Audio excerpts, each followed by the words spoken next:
तो मैं पहले ही आपको बता दूं कि वीडियो 4, वीडियो 5 और वीडियो 6 से सवाल पूछे जाएंगे सेकंड गिव अवे में, जो होगा ₹500 के लिए। डेट नोट कर लीजिए, मंडे 21 सितंबर शाम के 7 बजे। Welcome to the channel the paying teacher. तो आइए बिना किसी टाइम पास के शुरू करते हैं पढ़ाई। वीडियो 5 में हमने देखा कि there are 3 ways to calculate the GDP.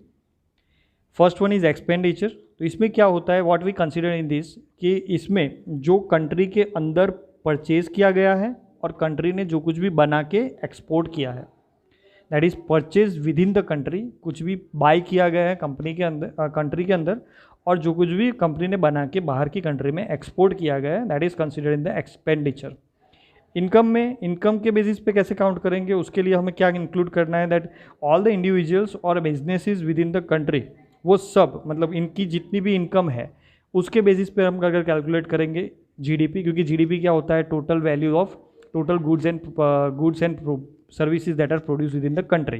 ठीक है, तो टोटल इंडिविजुअल्स मतलब जो सिटीजन्स हैं और जितने भी बिजनेस है कंट्री के अंदर, वो कंट्री के लोगों ने जो कुछ भी प्रोड्यूस किया है, दैट इज़ द, वो प्रोड्यूस हुए की टोटल वैल्यू देखेंगे और या फिर उनकी टोटल इनकम देखेंगे, तो that will also give us the GDP.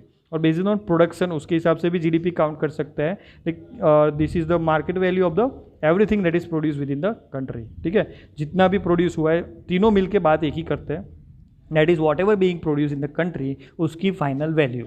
Expenditure में क्या करेंगे, तो किसने कितना परचेस किया है और कितना एक्सपोर्ट किया है। इनकम में क्या करेंगे, तो लोगों ने और बिजनेसेस ने कितना कमाया है, और प्रोडक्शन में जितना भी प्रोड्यूस हुआ है उसकी वैल्यू क्या है, नेट वैल्यू क्या है, मार्केट वैल्यू। ठीक है, on this 3 basis we can calculate GDP. उनके फॉर्मूलाज अलग अलग रहेंगे, लेकिन तीनों से कैलकुलेट करेंगे, आंसर सेम ही रहेगा। तो how to calculate GDP based on the expenditure. तो एक्सपेंडिचर से कैलकुलेट करने के लिए जीडीपी इक्वल टू सी, फिर C for consumption plus I plus government spendings G plus export minus import. Okay, consumption plus investment plus government spendings plus exports minus imports. अगर ये सारी value हम पूरे कंट्री के लिए निकाल लें तो we can easily find out the GDP. Okay, ये वैल्यूज़ मतलब जनरली कॉमन वैल्यूज़ होती है, you can find out this values by Google search only. तो इतना ईजी है, you can calculate GDP on the basis of expenditure. इसमें क्या रहेगा कि ये डिफरेंट पोर्शंस जो है, इसको हमें जस्ट सर्च करना है, उसका टोटल निकालना है और then put the values. Income के बेसिस के लिए एक अलग फॉर्मूला है, that is compensation of employees. Compensation क्या होता है, that is the amount that is paid to the employees, wages we can salary भी इसको बोल सकते हैं। ओके, लेकिन कंपेंसेशन हर बार सैलरी या वेजेस नहीं होता है, जैसे सीटीसी रहता है जिसमें बहुत सारी चीज़ें इंक्लूड होते हैं, लेकिन वो will see in the another video. तो CTC is a different thing और compensation is a different thing then salary और wages, but we will consider here salary और वेजेस ओनली। फिर gross operating surplus, total operating surplus कितना होता है, ये सारी मतलब टेक्निकल चीज़ें, इसको समझाने बैठूंगा तो 15-20 मिनट और निकल जाएंगे। Let us consider that this only. Gross mixed income plus taxes minus subsidies on the production and the imports. This is the formula for calculating the GDP based on the income.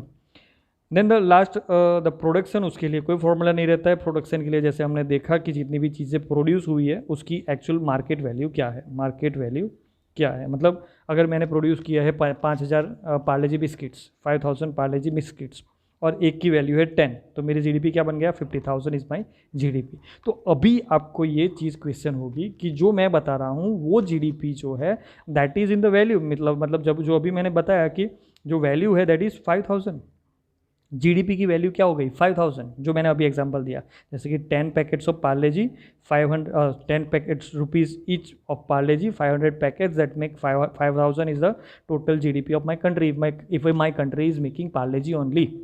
ठीक है, तो ये 5000 अगर मेरा country का GDP बना, तो जैसे आप लोग सुन रहे हो कि कंट्री का इस बार इंडिया का जीडीपी -23.7% डाउन गया है, इसका क्या मतलब हुआ। तो नॉर्मल एक लॉजिक है, अगर एक कंट्री है तो इफ़ इट इज़ डेवलपिंग, तो एक बार अगर पहले साल कंट्री ने ₹100 का सामान बनाया है, मतलब the market value of the products that are produced total in a year in a country, उसकी वैल्यू अगर एक पहले साल में, मतलब से 2001 में इट इज़ ₹100, तो 2002 में वो क्या होनी चाहिए, मोर देन 100, दैट मीन्स 112% में भी शायद। ठीक है, तो कंट्री का जीडीपी जो है बड़ा 112% नहीं, सॉरी 112, मतलब ₹100 की चीज़ें अगर पहले साल में बनाई है तो ₹112 की चीज़ें वो दूसरे साल में बनाएगा। ओके, तो इसका परसेंटेज कैसे निकालेंगे हम, that is 112 divide by 100 into 100, that is 112%, that means 12% से बड़ा है अपना जीडीपी। अभी अगर बात करेंगे कि अभी के लिए क्या हुआ है हमारा ये साल के लिए, कि -23.7% जीडीपी डाउन गया है, that is not the value of GDP. देखिए फिर से ही, दिस इज़ नॉट परसेंटेज में जीडीपी की वैल्यू नहीं होती है, जीडीपी की वैल्यू होती है रुपीज़ में या फिर डॉलर में। Okay, as dollar is the universal value, और पूरे मतलब अपने वर्ल्ड में डॉलर को ही बेस रख के हम सारी कैलकुलेशंस करते हैं। तो जीडीपी जो है किसी भी कंट्री का रहेगा वो डॉलर्स में रहेगा, यूएस डॉलर्स में। ठीक है, लेकिन जो परसेंटेज में दिया जाता है वो क्या है, तो इसके हिसाब से what we can say here is, अगर 2019 में हमने ₹100 की चीज़ें बनाई थी, तो 2020 में हमने बनाई है कुछ अराउंड 66.3 रुपीज़ की चीज़ें। अगर इसमें से माइनस करेंगे 100 माइनस 66.3, सॉरी 66 नहीं 76.3, तो इसमें से ये माइनस करेंगे 100 माइनस 76.3, तो बनेगा 23.7%। मतलब हमारा जो पहले का, मतलब 2090 का प्रोडक्शन था वो ₹100 का था, तो इस बार प्रोडक्शन कम हुआ है। ठीक है, तो अगर मोदी जी कहते हैं कि मेक इन इंडिया है, आत्मनिर्भर भारत है, ये सब सारी चीज़ें हैं, तो क्या होना चाहिए था यहाँ पे, कि हमारा जो कंट्री का प्रोडक्शन है दैट मस्ट हैव इंक्रीज। मतलब लास्ट ईयर अगर ₹100 का प्रोडक्शन हुआ था, तो इस बार कितना होना चाहिए था, एटलीस्ट 101 रुपी, ₹101 का प्रोडक्शन होना चाहिए था, लेकिन ऐसा नहीं हुआ है। मे बी रीजंस हो चुके हैं, उसके लिए मैं बोलने के लिए बिल्कुल लायक नहीं हूँ, लेकिन यहाँ पे मैं कहूँगा कि यहाँ पे ₹100 से कम, अगर 2019 में प्रोडक्शन हुआ था ₹100 का, तो अभी जो प्रोडक्शन हुआ है which is less than ₹100, near about 77.3 rupees का प्रोडक्शन हुआ है। तो अपना जीडीपी जो है दैट हैज़ डाउन -27.3%। ठीक है, तो क्लियर कर लीजिए कि जीडीपी का वैल्यू परसेंटेज में नहीं होता है, वो वैल्यू जो है डॉलर्स में रहता है, मतलब उसका एक नंबर रहता है, परसेंटेज उसके निकाले जाते हैं based on the previous year से निकाला जाता है, उसके पहले के ईयर से निकाला जाता है। ठीक है, तो ऐसे वी कैलकुलेट द जीडीपी। अभी यहाँ पे देखेंगे drawbacks of the GDP calculations, क्या क्या जीडीपी में कंक्लूड नहीं होता, मतलब इंक्लूड क्या क्या नहीं होता है। जीडीपी कैलकुलेट कर लिया तो कंट्री की हेल्थ पता चल जाएगी, that is the basic fund of what we have understood. ठीक है, लेकिन कोई कोई बातें जीडीपी में नहीं इंडिकेट होती है, लाइक चाइना का जो जीडीपी है उसका बहुत लार्ज है, लेकिन लिविंग स्टैंडर्ड जो है चाइना में काफ़ी लो है, मिडिल इनकम लोगों की, मतलब it is considered as a middle income country जैसे। और मतलब उस GDP can be divided in the total population by country. ठीक है, तो यहाँ पे ऐसा हम समझ सकते हैं कि जीडीपी स्ट्रांग या फिर जीडीपी की ग्रोथ रेट हाई होने से हर एक आदमी का, मतलब जो कंट्री में रह रहा है उसका हर एक आदमी का इनकम या फिर स्टैंडर्ड ऑफ लिविंग अप ही आएगा, ऐसा गारंटीड नहीं है।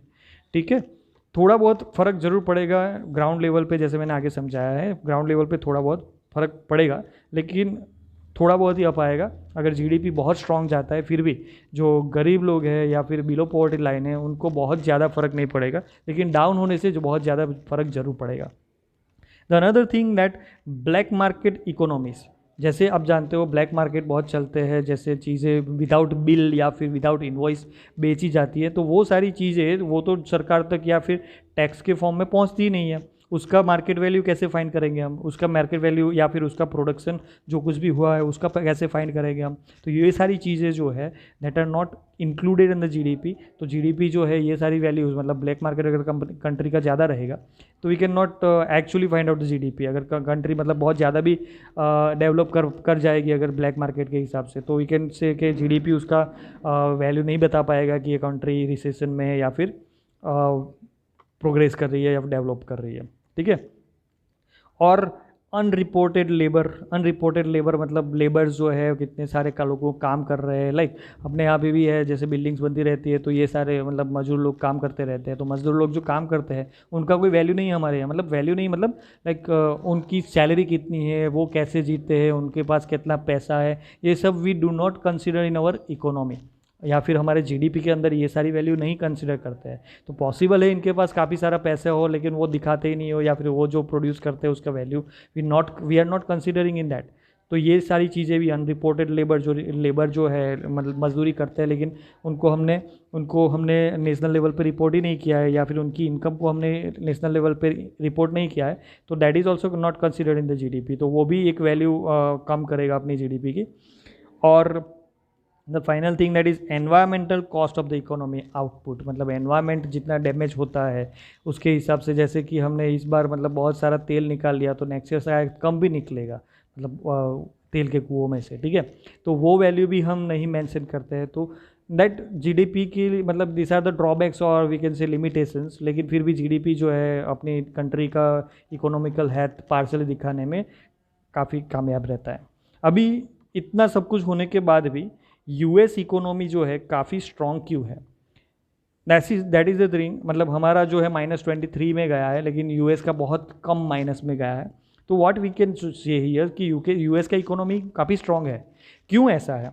बिकॉज द यूएस इकोनॉमी जो है उसका मतलब नेशन, कोई भी नेशन का अगर इकोनॉमी रहेगा वो नेचुरल रिसोर्सेज पे बहुत ज़्यादा डिपेंड करेगा।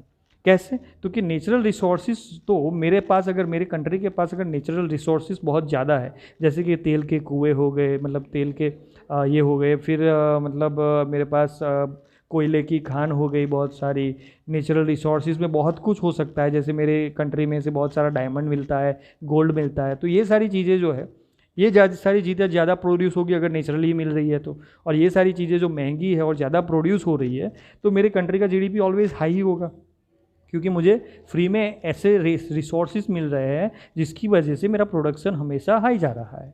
तो यूएस में ये सारी चीज़ें हैं, लाइक कोयले की खान बहुत सारी है, पेट्रोल मतलब डीजल ये सब, मतलब पेट्रोलियम का भी काफ़ी, मतलब इतना ज़्यादा तो नहीं लेकिन कोयले की मतलब काफ़ी वहाँ पे नेचुरल रिसोर्सेज में उनको मिल जाता है कोयला, और उनका डेवलप्ड इंफ्रास्ट्रक्चर है, तो मतलब जो कुछ भी उनको रॉ मटेरियल मिलता है वो फटाक से उसको फाइनल गुड्स या फिर सर्विसेज में जल्दी से कन्वर्ट कर पाता है।